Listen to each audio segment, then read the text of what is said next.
Shall we bless the Lord? And I was hoping that before I would give another song. Eh?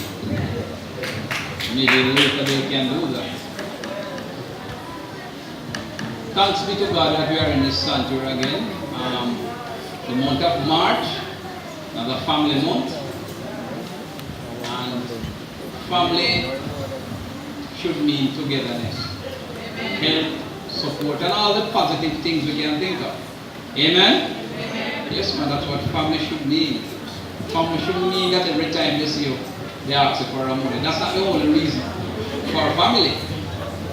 The song that was just done resonated with me a whole lot. I love that song. It means a whole lot to me. In 1972, I had a auntie who died. A very tall lady, my father's only sister, very tall. As a matter of fact, when she was coming in, come to our little country room, when she was coming into the house, she had to bow her head in order to get in. She was very tall. She had no child or children. But she died from hypertension because of some, well, she was a trusting lady, very trusting and kind-hearted, wonderful lady, and I think that's what caused her death. But during that time, it was difficult. I remember that song being played on the radio consistently, done by American and really one singer, Bill Withers. I don't know his name, but he did that song from about 71, 72. Lean on me. If there's a load you have to bear and you can't carry, I like your load. I'll bear your load if you just call me. Those are reassuring words. Really reassuring. Some people say, just call me, man, anytime you're ready. I've heard of stories where even persons come to Jamaica and say, once you get to the airport, man, you call me. Everybody, you don't have to worry yourself. I'll come and pick you up. And when you get and call that number, if I know it, you ring a no. You have been calling because there's no assurance that they could give. Huh? That's true.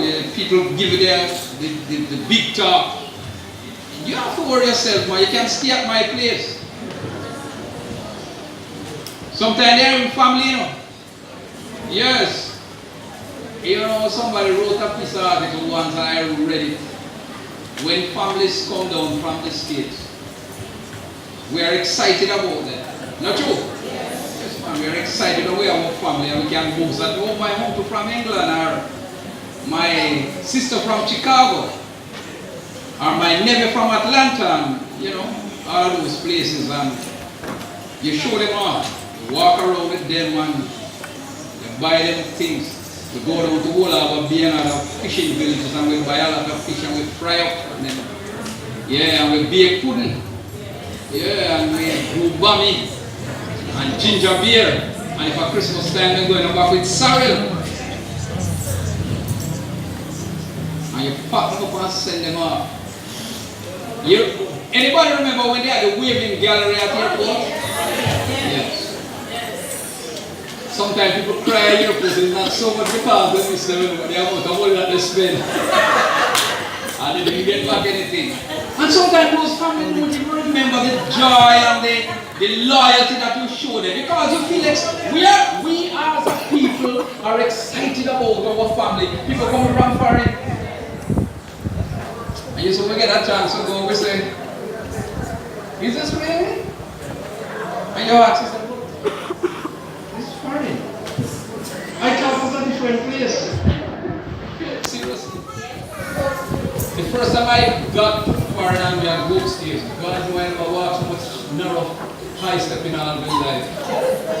They got to a place. Foreign, eh? But relatives, man, we take care of them and we give them the love and the support that they need. And that's what is important with family. Brethren, this church is a family, amen? Amen. And we are supposed to support each other. There are times in our midst we have some who are a little bit more needy than the others. And there are some who gives a lot more trouble than others. But as a family, we still have to make the necessary preparation and still try to ensure that they abide. Even if, as Jesus said, you cast him out and an Eden and a publican, he's still family. Amen? Yes, man, if the person that behaves in according to the words of God, and you turn them out, they are still family. That blood is still there. The name is still there, and you will always say, that's the relative of so and so. Not true? Amen. So family month, empowering the family is not sometimes the easiest thing to do, but it's the necessary thing to do. Praise the Lord. Yes, when Satan knows that the family is destroyed or broken up, that is when he can come in and destroy. Yeah. He knows that the importance of family. When the father is taking care of his family, but he allows some loose man on the road to entrap him and inveigle him, so that that money that should come home to the family don't come home. The family suffers for that, not true? Yes. You stop and you have a few with your friends, and there's a lady who is always coming, and you are bewitched by your womanly attributes. You cause your family to suffer. You're not helping or empowering the family, so to speak. Amen? Or when the husband is gone to work, and Mr. Joe who lives nearby is always finding occasion to come to your house while the husband is not there. Not helping the family at all. Amen? Right, and they are seen, because the husband might be a hard-working man, they are seeing the next door neighbor more often than they see their father. And sometimes the children are confused. But the family is a unit that God puts in place so that society can be better. And in so making society better, it has to live a certain kind of way. Bless the name of the Lord. And when children who are in the family grows up and becomes adult, there are responsibilities they have to take on to ensure that the family continue, because there are younger siblings coming along, and sometimes the burdens are there on those older ones, but they have to carry through because it's a family unit. And you have to enjoy, well, enjoy might not be the best word, but you have to go along with the bitter and the sweet. And sometimes the eldest son, my good friend, I have a friend who's a contractor, very good gentleman to me, and we talk well. And his father got sick when he was a young man, very young. Got sick mentally, couldn't take care of his family at all. The man was in and out of Bellevue.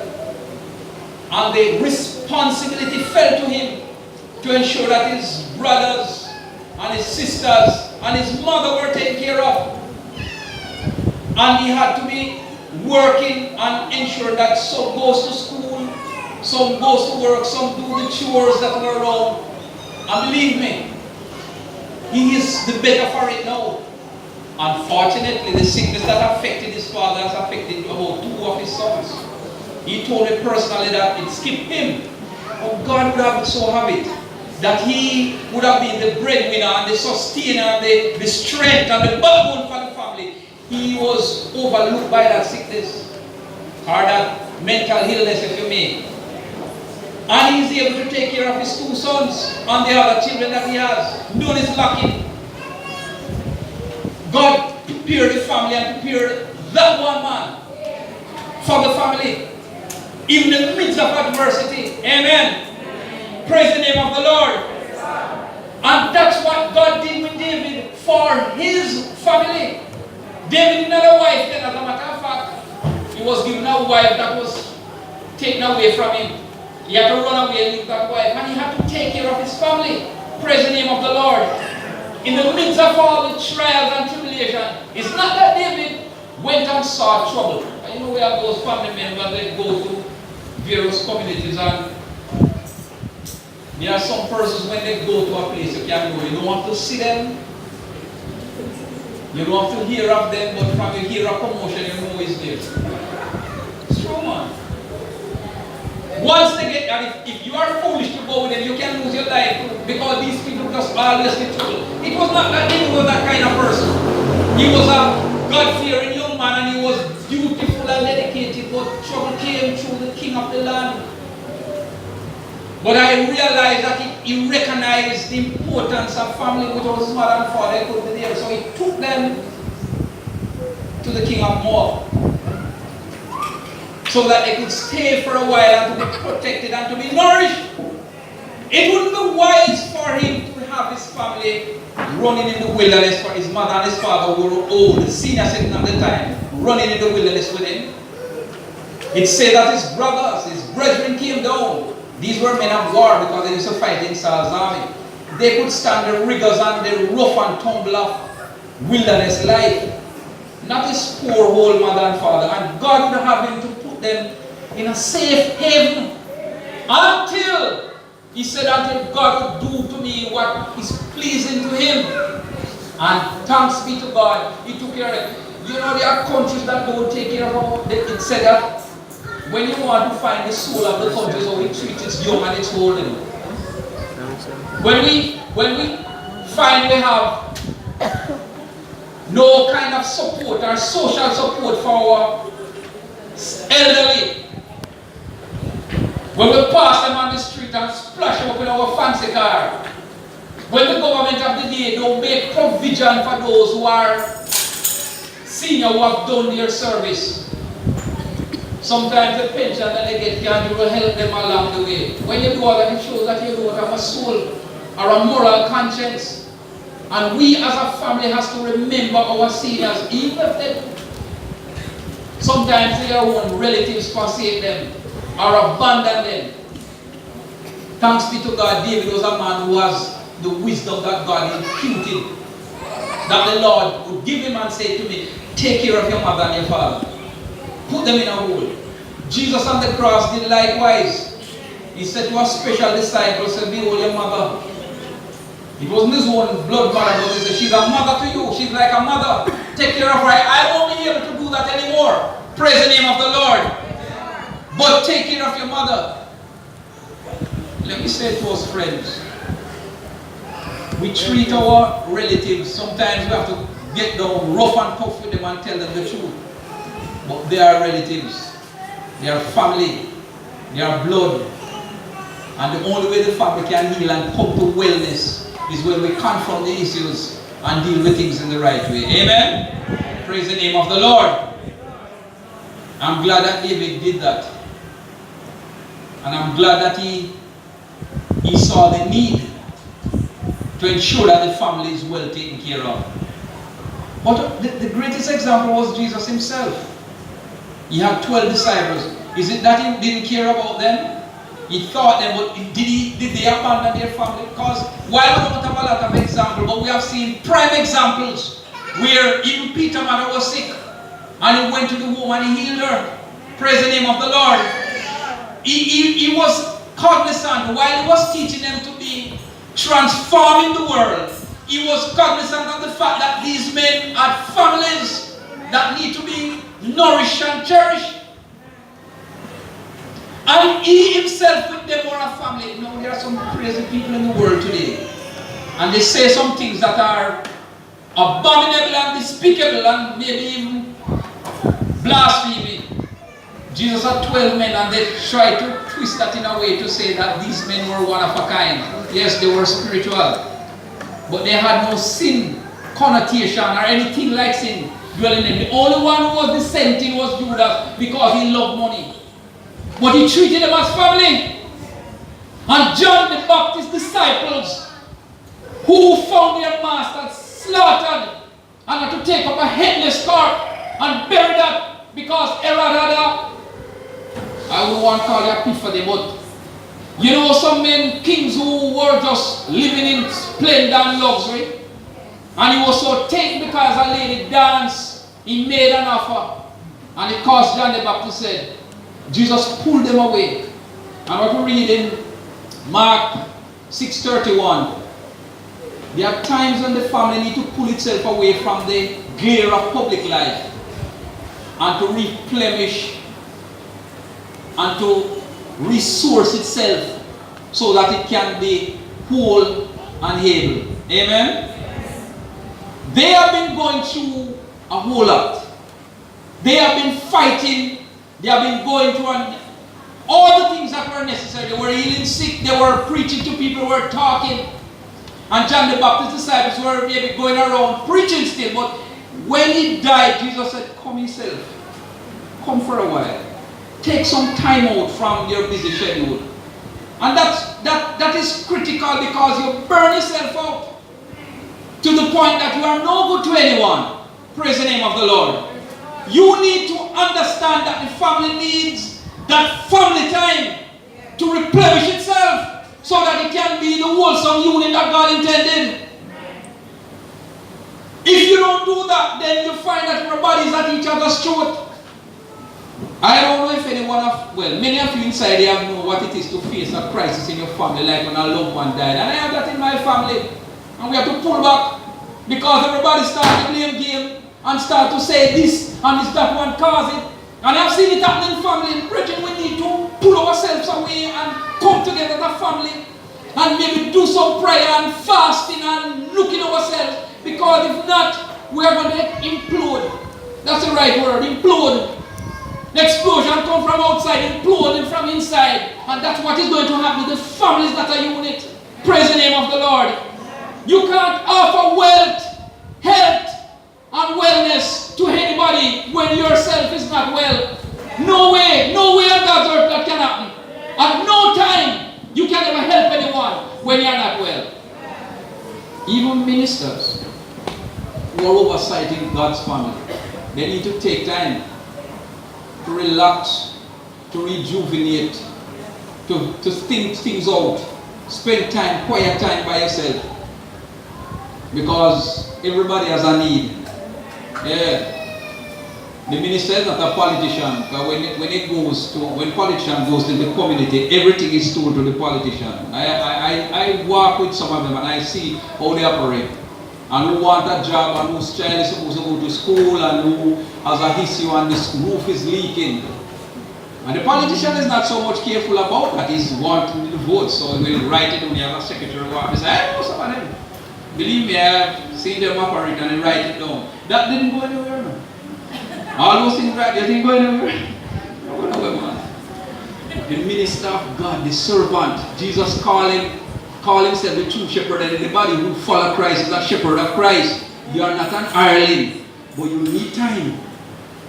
Because you're nervous, you have to take some time to look at the issue. Praise the name of the Lord.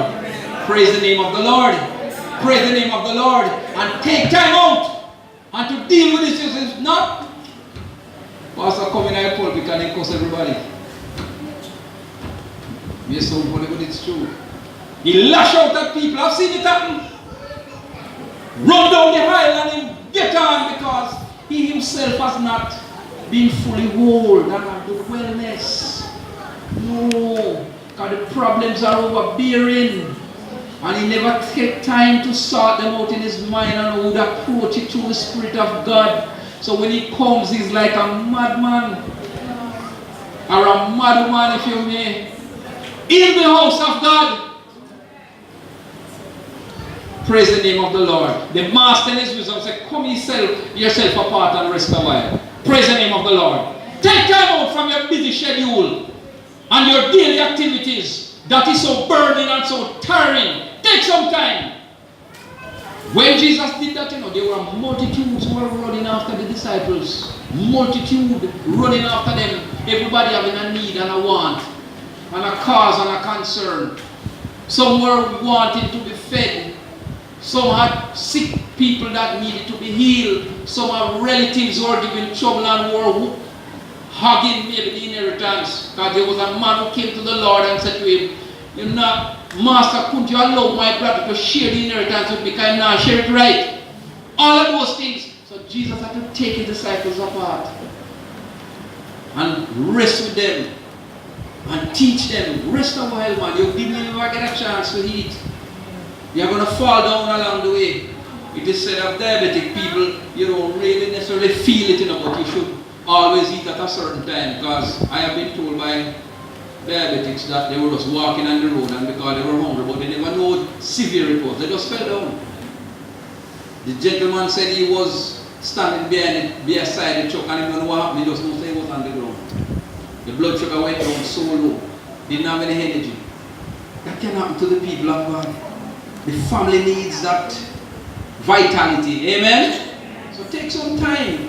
It's not only the currywurst feast, you know, because as family we love that. Yeah, we love when the eating come together and we can have a good time and we drink and eat and stuff. But there are times when we really need to take some time for ourselves where we can deal with this issue. Amen? Amen. If any family don't have any issue, then those are made of mechanical contraptions or electronic devices.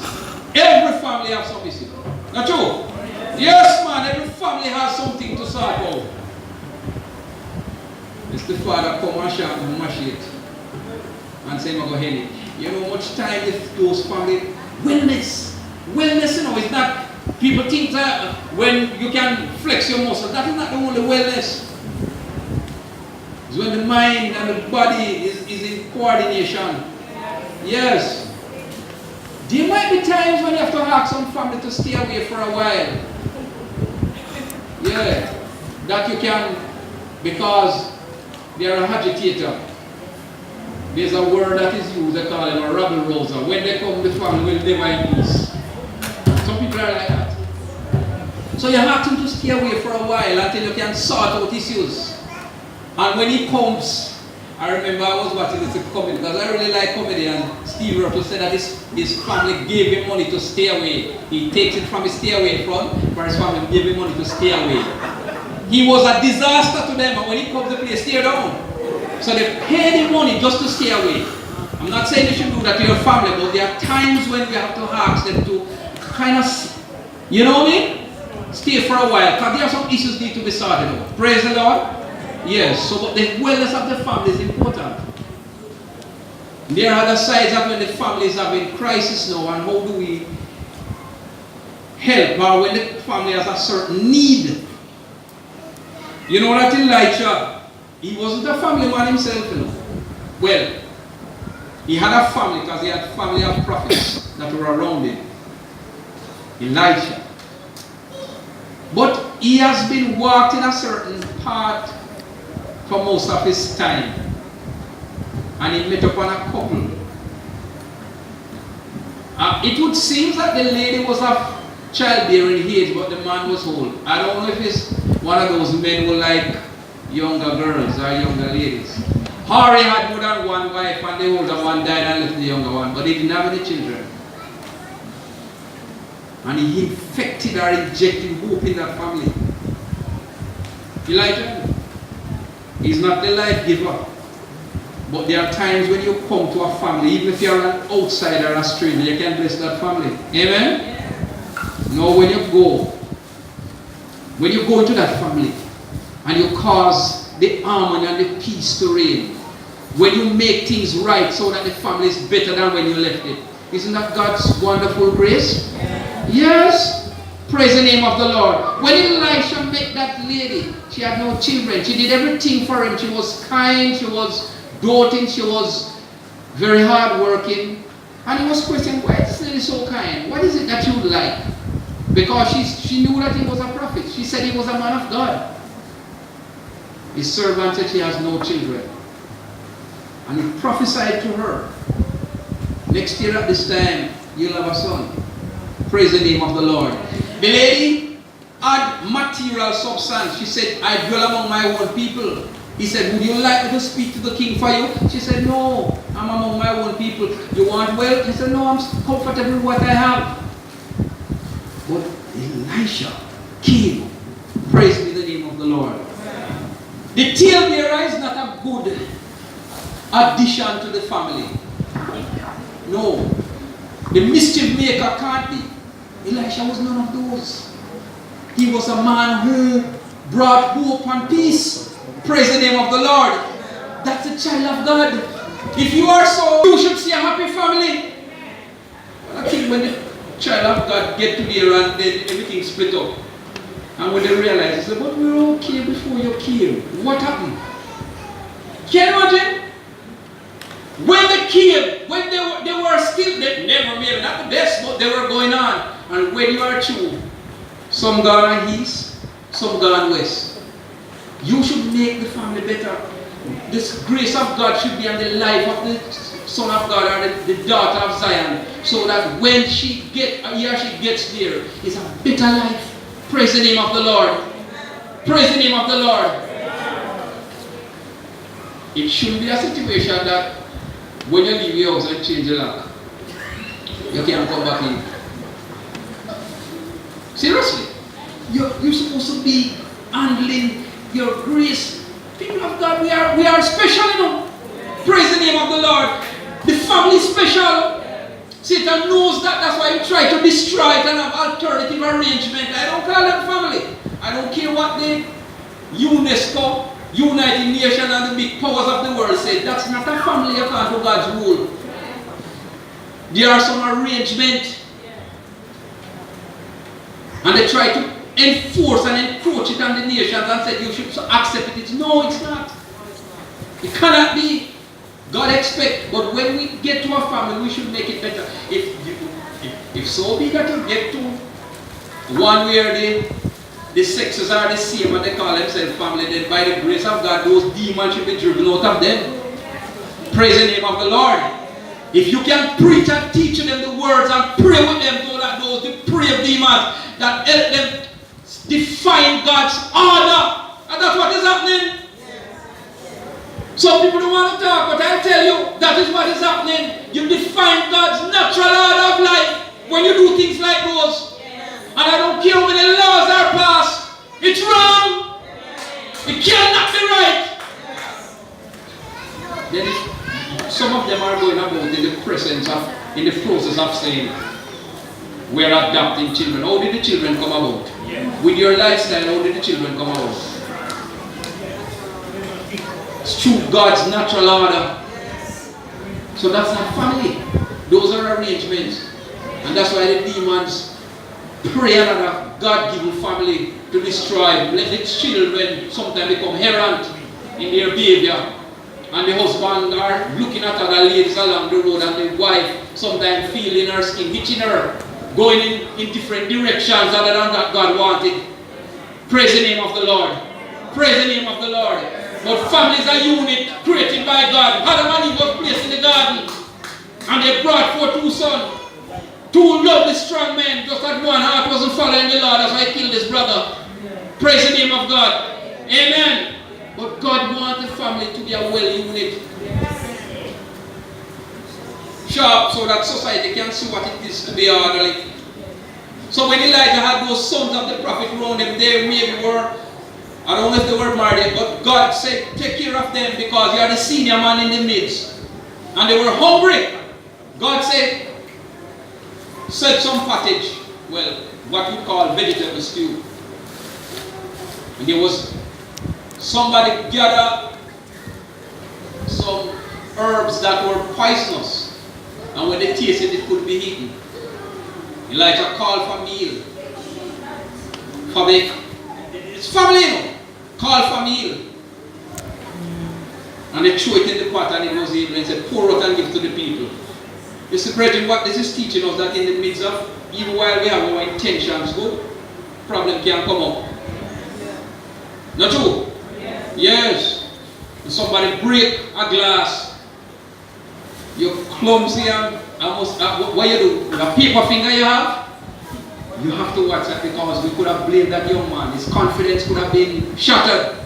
We need the people of God to understand it's a family. So what you tell him next time, so that's how you want it. Eh? Yes. And then you bring to him the poisonous bush and say, don't, this is not the one we eat. Praise the name of the Lord. But the man of God was there. Unity. Amen? Unity. Giving them to eat so that the family can be a unit. Bless the name of the Lord. Praise the name of the Lord. God wants the family to be well taken care of. You need the family to understand that the responsibilities of each member is important. Praise the name of the Lord. So if you are given children, if you are given chores to do, you listen to your parents and you do them. Your parents are not overworking you. As a matter of fact, in my day we had so many chores to do. You weren't overworked. You're eating, You sleeping, you're playing when then in my day time, Christmas time, when you're looking for toys. And there are times when we're back to school, your parents are denying themselves and buying books and bags. For some reason, my bags used to be damaged in the first week of school. Because I did everything wrong. Because it come easy. Truth is. But that's what parents do, they take care of the children. So when chores are given to you, obey and do. When you go to school and the teacher give instruction, most of you follow. So why is it your home where you are being provided for and taken care of, and you refuse to work or to do simple chores? Speaking to the children now, why is it that you are refusing to hear your parents when they